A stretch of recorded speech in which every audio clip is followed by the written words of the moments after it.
Mesela dostlar sen de memelerini Felix Galeti bugün ben 3 YouTube bildim.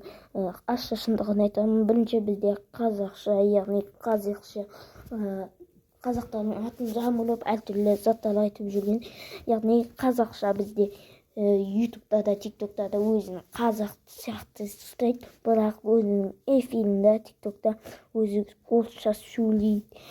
Мені қазақтар қолдасын деп атын қазақша деп қойғаны бар. Және де ол өзінің хайлайттарымен бірінші өзінің подписчиктерін жинаған болатын.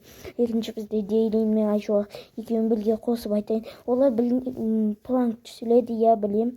Бірақ кейсіңіздер бұл жерде подписчиктер болса, бұл білем, бұл видео 0 просмотр, 1 просмотр, 2 просмотр сол жинайтын.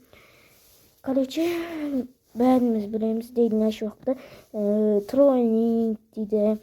Білесе, анадай зат түсіргенде линку анау мынау ссылкаларды шақырып алып, короче, біреудің атынға қояды, бірақ оны біз білсек те аналар по-любому сол контент жалғаса береді.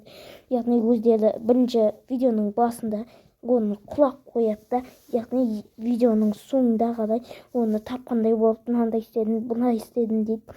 Яғни және де бізде басқа